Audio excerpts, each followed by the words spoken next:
Hi hello guys welcome back to Kisa Times. So நம்ம இன்றைக்கி பார்க்க போகிற வீடியோ எதை பற்றினது அப்படின்னு கேட்டிங்கன்னா, கேம் சேஞ்சர். மூவி இன்றைக்கி ரிலீஸ் ஆயிருக்கு. இந்த மூவியோட ரிவ்யூ தான் நம்ம பார்க்க போகிறோம். மூவி எப்படி இருக்குன்னு பார்க்குறதுக்கு முன்னாடி இந்த சேனலுக்கு இன்றைக்கி புதுசுன்னா மறக்காமல் நம்ம சேனலை சப்ஸ்கிரைப் பண்ணிவிட்டு இந்த வீடியோவுக்கு சப்போர்ட் பண்ணுங்கள். வாங்க வீடியோக்குள்ளே போகலாம். Game changer. இந்த படத்தோட பாசிட்டிவ்ஸ் நெகட்டிவ்ஸை பார்க்கறதுக்கு முன்னாடி கண்டிப்பாக இந்த படத்துக்கான மியூசிக்கை நம்ம பாராட்டி ஆகணும். ஏன்னா மியூசிக் ரொம்பவே தனியாக தெரியுது. ஒவ்வொரு பாட்டும் சரி, அதோட விஷுவல்ஸும் சரி, இந்த பாட்டுக்காக ரொம்பவே மெனக்கெட்டுருக்காங்க. நிறைய காசை கொட்டி தீர்த்துருக்காங்கன்னு சொல்லலாம். அந்தளவுக்கு ப்ரொடக்ஷன் டிபார்ட்மெண்ட் இந்த அளவுக்கு காசை கொட்டி தீர்த்துருப்பாங்கன்னு நான் நினைக்கல. இது நார்மலாக பார்த்தீங்கன்னா ஒரு கமர்ஷியல் படம் தான். இந்த கமர்ஷியல் படத்துக்கு பாட்டுக்காக இவ்வளவு செலவு பண்ணியிருப்பாங்கன்னு கண்டிப்பாக நான் எதிர்பார்க்கல. கண்டிப்பாக அந்த ஜருகண்டி பாட்டு உங்களுக்கு எல்லாமே பார்த்தா விஷுவலாக அவ்வளோ ட்ரீட்டாக இருக்கும். அந்த பாட்டு மட்டும் இல்லை, இந்த தோப்னு ஒரு பாட்டு இருக்கும். அது எல்லாமே எடிட்டிங்கில் பர்ஃபெக்டாக இருக்குங்க. வேற லெவல். கண்டிப்பாக நீங்கள் இந்த பாட்டுக்காகவே இந்த படத்தை இன்னொரு டைம் பார்க்கலாம் அப்படிங்கிற மாதிரியான ஒரு விஷுவல்ஸை அவர் கொடுத்துருக்காரு.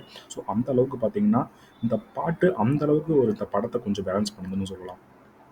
இந்த படம் எப்படி இருக்குது அப்படின்னு பார்த்தீங்கன்னா, இந்த படத்தை கதையை பற்றி நம்ம பேசுவோம் அப்படின்னு பார்த்தீங்கன்னா, இந்த படத்தோட கதை பார்த்தீங்கன்னா கொஞ்சம் பழைய கதைன்னு தான் சொல்லணும். ஏன்னா இந்த இந்த படத்தை பார்த்தீங்கன்னா கொஞ்சம் பழிவாங்கல் ஸ்டோரி மாறி தான் போகுது. பட் ஆனால் அது 100% அந்த மாதிரி கிடையாது. நீங்கள் பார்த்துருப்பீங்க, வில்லு படமெல்லாம் பார்த்துருப்பீங்க. அந்த மாதிரியான ஒரு திரைக்கதை தான் இந்த படத்தில் அமைஞ்சிருக்காங்க. பட் இவர் சங்கர் அடிக்கடி சொல்லியிருந்தார், இந்த மாதிரி தில் தூள் படமெல்லாம் பார்க்குறதுக்கு எனக்கு ரொம்ப பிடிச்சது. ரொம்ப ஃபாஸ்ட்டாக போகும். இந்த கில்லி மாதிரியான படங்களில் ஸ்க்ரீன் பிளே ரொம்ப ஃபாஸ்ட்டாக போகும். அதே மாதிரியான ஒரு திரைக்கதை தான் இந்த கதையிலும் எழுதியிருக்கேன் அப்படிங்கிற மாதிரி சொல்லியிருந்தாரு. கிட்டத்தட்ட அதை மேட்ச் பண்ணிட்டாரா அப்படின்னு கேட்டிங்கன்னா கொஞ்சம் டவுட்டு தாங்க. எல்லா சீன்ஸும் அந்த மாதிரி கிடையாது. இடையில கொஞ்சம் இருக்கதா சரியுது. அந்தளவுக்கு ஸ்க்ரீன் பிளே ஃபாஸ்ட்டானு கேட்டிங்கன்னா கண்டிப்பாக இல்லை. பட் ஒரு டீசெண்டான ஒரு ஸ்க்ரீன் பிளே தான் கொடுத்துருக்காரு. படத்தோட கதையை பற்றி பேசுறதுக்கு முன்னாடி இந்த இந்த கதையை பற்றி கேட்டிங்க அப்படின்னா, இந்த கதை பார்த்தீங்கன்னா இந்த படத்தில் ராம் சரண் பார்த்தீங்கன்னா அப்படின்னா ஒரு ஐஏஎஸ் ஆஃபீஸராக வராரு. அதுக்கப்புறம் அவரோட எவல்யூஷன் எப்படி எப்படி போகுது. ஸோ அந்த மாதிரியான ஒரு ஸ்டோரியை தான் அமைச்சிருக்காங்க. அதுக்கு ஆப்போசிட்டாக பார்த்தீங்கன்னா ஒரு சிஎம் ஆகணும் அப்படிங்கிற ஒரு வெறியோடு இருக்கிற எஸ்ஜே சூர்யா. அவர் அப்பா தான் சிஎம்மாக இருப்பார். சிஎம் ஆகிற வெறியோடு இருக்கிற இவருக்கு எந்த மாதிரியான ஒரு ஸ்டெப்பை எடுத்து எப்படி எப்படியெல்லாம் அந்த பதவியை பிடிக்கிறாரு, அந்த பதவியை பிடிக்கிறதுக்கு முன்னாடி என்னென்ன சிக்கல்கள் ஏற்படுது. ஒரு கேட் அண்ட் மவுஸ் கேம் கொஞ்சம் விளையாண்டுருக்காங்கன்னு சொல்லலாம். கேஸ்டிங்ஸ் ரொம்பவே இம்பார்ட்டன்ட்னு சொல்லலாம். எல்லாருமே அந்தளவுக்கு பர்ஃபார்மன்ஸ் பேஸ்டாக இல்லை. இந்த படம் பார்த்தீங்கன்னா பர்ஃபார்மன்ஸ் பேஸ்டாக எந்த படமும் இல்லை. கண்டிப்பாக ராம் சரணை தவிர்த்து வேறு எந்த பர்ஃபார்மன்ஸும் ஓரளவுக்கு ஈக்குவலாக இல்லைன்னு சொல்லணும். அந்தளவுக்கு இந்த படத்துக்கு கொஞ்சம் மெனக்கெட்டுருக்காருன்னு சொல்லலாம். ஏன்னா இது ஒரு பேக் ஸ்டோரி இருக்குது. இந்த படத்தில் அப்பாவா ஒரு கேரக்டர் ராம் சரண் ப்ளே பண்ணியிருக்கு. அந்த கேரக்டர் கொஞ்சம் தனியாக எஃபெக்ட் போட்டு பண்ணியிருக்காரு. தனியாக தெரியுதுங்க. அந்த அந்த கேரக்டர் கொஞ்சம் தனியாகவே தெரியும். இந்த படத்தை பார்த்தீங்கன்னா உங்களுக்கே புரியும். அந்த அந்த கேரக்டர் கொஞ்சம் தனியாக தெரியும். அதே மாதிரி பார்த்தீங்கன்னா எஸ்ஜே சூர்யாவும் இந்த படத்தில் ஆஸ் யூஷுவல் ஒரு பர்ஃபார்மன்ஸ் கொடுத்துருக்காரு. நீங்கள் மார்க் ஆண்டனி, மாநாடு இந்த படத்துலலாம் பார்த்த எஸ்ஜே சூர்யாவே இதில் பார்க்கலாம். பட் ஆனால் இதில் கொஞ்சம் அந்த பர்ஃபார்மன்ஸ்க்கு ஏற்ற ஒரு வெயிட்டான ஒரு கேரக்டர் இல்லையோ அப்படிங்கிற மாதிரியான தோணுது.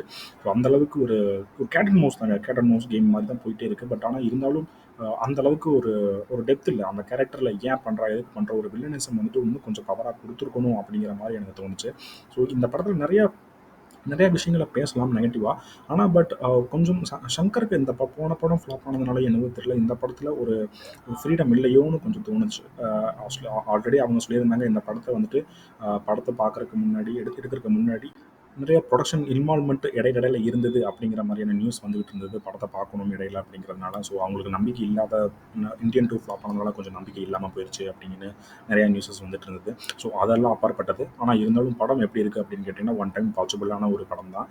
நீங்கள் போயிட்டு இந்த படம் கொஞ்சம் பழைய கதை தான். பட் ஆனால் இருந்தாலும் அதை எப்படி ப்ரெசென்ட் பண்ணியிருக்காங்க அப்படிங்கிறத பற்றி தான் நம்ம பேசணும். அந்த வகையில் இந்த படத்தை பார்த்தீங்கன்னா ஒன் டைம் வாட்சபிளாக தான் ப்ரெசென்ட் பண்ணியிருக்காங்க. இன்னும் கொஞ்சம் நல்லா ஸ்க்ரீன் பிளேவை இன்னும் கொஞ்சம் நல்லா எமோஷனல் கனெக்ட் இல்லைங்க. மெயின் மிஸ்ஸே எமோஷனல் தான். இந்த படத்தை முழுக்க முழுக்க எமோஷனல் வச்சு தான் கொஞ்சம் கொண்டு போயிருக்காங்க. பட் ஆனால் அந்த எமோஷன் கரெக்டாக எல்லாத்துக்கிட்டையும் போய் சேருதான்னு கேட்டிங்கன்னா கண்டிப்பாக இல்லை. அஞ்சலியோட கேரக்டர் தான் அந்த எமோஷனலை கேரி பண்ணிட்டு போகிற மாதிரி இருக்குது. அந்த கேரக்டர் கரெக்டாக ப்ரெசென்ட் பண்ணல. கொஞ்சம் ஒரு மாதிரி வந்துட்டு போகிற மாதிரி ப்ரெசென்ட் பண்ணிட்டாங்க. அதை இன்னும் கொஞ்சம் நல்லா டெப்த்தாக கொடுத்துருக்கலாம். இன்னும் ஒரு 2-3 டெப்த்ஸ் இருக்குது இந்த இதில். டெப்த்து அந்த மாதிரியான விஷயங்கள்லாம் இருக்குது. அதெல்லாம் இன்னும் கொஞ்சம் நல்லா ஆடியன்ஸ் கூட டச் ஆகிற மாதிரியான கொடுக்கலாம். ஒரு சங்கரோட படத்துக்கு இல்லாமல் இருந்த மாதிரி இல்லை. ஆஸ் யூஷுவல் ஒரு தெலுங்கு படம் அப்படிங்கிற மாதிரி தான் இருந்தது. ஸோ இது எப்படி கேரி பண்ணிட்டு போகிறான்னு தெரியல. ஸோ சங்கர் இன்னும் கொஞ்சம் எஃபர்ட் போட்டு தான் ஆயிருக்கணும். ஸோ கொஞ்சம் அவுட் ஆஃப் ஃபார்மில் இருக்கிற மாதிரி தான் தெரியுது. பட் ஆனால் இந்த படம் ஒன் டைம் வாட்சபிள் தான். இந்தியன் 2 அளவுக்கு இந்த படம் கண்டிப்பாக இல்லைன்னு சொல்லலாம். ஓரளவுக்கு நீங்கள் கண்டிப்பாக இந்த படத்தை போய் தேட்டரில் போய் என்ஜாய் பண்ணலாம்.